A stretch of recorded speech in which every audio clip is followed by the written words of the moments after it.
মেহেরপুরে তালাক দেওয়ার ক্ষোভে স্ত্রীর হাত কেটে বিচ্ছিন্ন করে দেওয়ার অভিযোগ উঠেছে সাবেক স্বামীর বিরুদ্ধে। বুধবার রাত 1:30টার দিকে শহরের লর্ড মার্কেট এলাকায় ইলেকট্রনিক ব্যবসায়ী সেলিম হোসেনের বাড়িতে হামলার এই ঘটনা ঘটে। স্থানীয়রা জানান, কয়েকদিন আগে স্বামী সায়নকে তালাক দেন স্মৃতি আক্তার। এতে ক্ষুব্ধ হয়ে রাতে কৌশলে বাড়িতে ঢুকে ধারালো অস্ত্র দিয়ে স্মৃতির ডান হাত কেটে বিচ্ছিন্ন করে দেন সায়ন।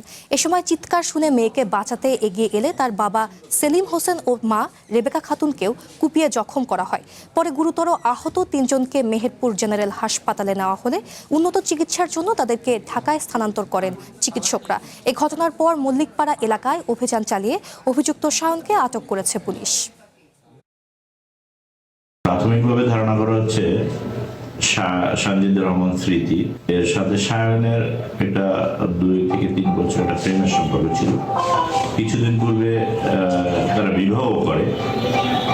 এক পর্যায়ে আবার শোনা যায় 2-1 দিন আগে স্মৃতি সায়নকে ডিফোজও দেয়, পারিবারিক দাম্পত্য কলহে। এই কারণের ঘটনা ঘটছে মর্মে প্রাথমিকভাবে তথ্য পাওয়া যাচ্ছে। আর বিস্তারিত তদন্ত করে পাওয়া যাবে আসলে প্রকৃত ঘটনা কি। নগদ নিয়ে এলো হার না মানা হার অফার।